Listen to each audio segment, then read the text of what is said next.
Hi everyone, Christina here. Welcome to another video at my YouTube channel and blog. Today I thought I would share with you something a little bit different. I'm going to share with you 5 kind of no money ways you can shake up your card making.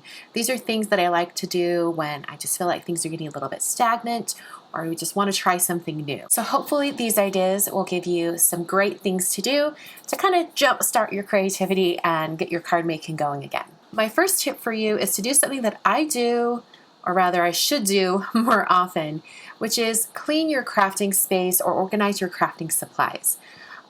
Whenever I do this, I'm looking through stamp sets, I'm looking through dies, I find things that I've been wanting to use and I haven't used before, or even just seeing 2 things side by side that I haven't seen side by side before gives me some fun ideas on what to do.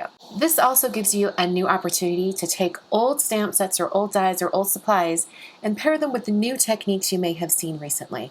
I like to do this. I'll go back and find some older stamp sets. Like years ago, I was really into using Copic markers to color the Greeting Farm people images. And I really loved doing that. It's how I really learned how to color people or little animated characters.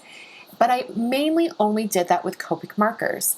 So now that it's been years later, it's really fun to go back and take some of those images that I'm familiar with because I colored them with Copics before and now color them with watercolors. It's a little bit of a different jive, just a fun way to kind of shake things up.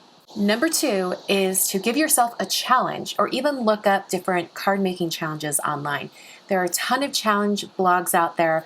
I'll try to list a few down below or in the blog post for this video.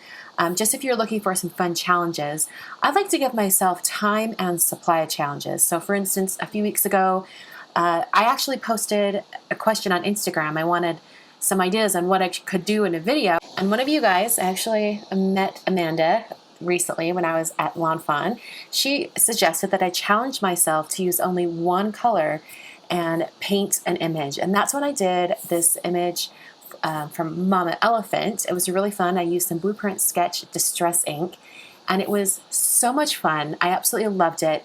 And it was a way to sort of take the pressure off having to pick out all the colors and get the shading just right. By only using one shade of ink or one color of paint, I had a lot of fun. So that's one of those challenges that you could try.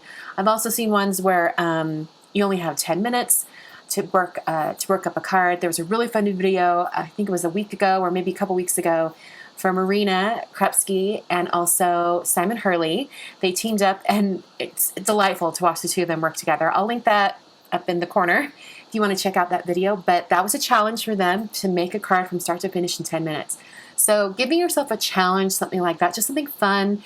You're not trying to make anything beautiful or you're not going to send it off to anyone. It's just to get you using your supplies and having fun again with your card making. Number 3, try a new style. Over the years, if you've been card making a while, you kind of fall into one style that's your go-to. Maybe that's clean and simple or kind of like a vintage chic type of look, or maybe just super colorful. Whatever your style is, do the opposite. So if you have a really colorful palette, think like Laura Basson. All of her cards are very colorful. Maybe challenge yourself to try something that's monochromatic or all black and white, or it's all brown tones, something like that. Give yourself a challenge. This goes back to number 2, but give yourself a challenge of trying a new style. That's a great way to kind of break out of a rut and get back into your card making.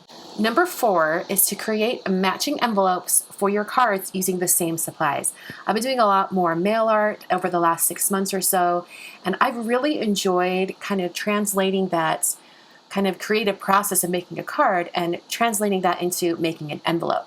It's really fun, and I kind of, some of you have noticed that some of my envelopes are more elaborate and more involved than even the cards that go inside. And I'm totally okay with that because I'll make the really simple card for the inside and then the envelope can be more elaborate. It's personalized to the person I'm sending it to. It has their name and their address and it becomes a keepsake that they can keep. And even if they move away from that home later, they can still keep it. I have so many envelopes from even back when I was a teenager when I did envelope exchanges with the calligraphy guild that I was involved in. I got envelopes from all over the world and I did that when I was in high school and also through college when I was, changing apartments every semester in college. So I have almost like a scrapbook or a time capsule of all these different places that I've lived. So I kind of like that I send out envelopes with people's addresses, and they might be a little more involved in the cards inside, because that gives them something that they can hold on to and keep, and it's personalized just to them, beyond a message inside the card. So it's something else that they can keep.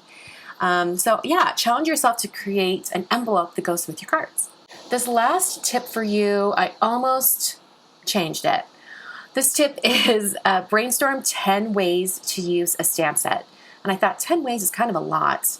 Maybe just 5. And I was like, no, 10 ways. And this comes back to that. I've heard this sort of thing when it comes to writing, that if you have a writer's block, or even more directly related to this, when you're an artist and you're not able to really get past that block and create something you love, just start creating and just come up with ideas. And the more ideas you have, you'll have more to choose from, and then you can really pick and choose what you love. And brainstorming 10 ideas for one specific stamp set, you'll get past those initial kind of really easy go-to ideas, and then you'll get into the really creative stuff. So it's super fun, and I really challenge you to do that. I might have to do that for a video. I think that could be a really fun, interesting video. Like, take a stamp set and have 10 card sketches with just that one stamp set. I think that could be really neat. So there are my 5 no money tips for how to shake up your card making. I hope you guys enjoyed this video. If you would like to see more videos like this, let me know down in the comments below. I would love to hear your feedback. And if you have any tips that you want to get shared, that would be awesome as well. Tell me what you do when you want to shake things up. We all want to hear what you're doing. On screen, I've got 3 more videos for you to check out. These are my most recent card making videos, so you can click through and get some card making ideas. Don't forget to hit that thumbs up button to let me know you like this video, and subscribe if you haven't already. And if you have already subscribed, you might consider clicking that notification bell so you never miss a video again. Thanks so much for watching, and I'll catch you guys tomorrow for a regular card video.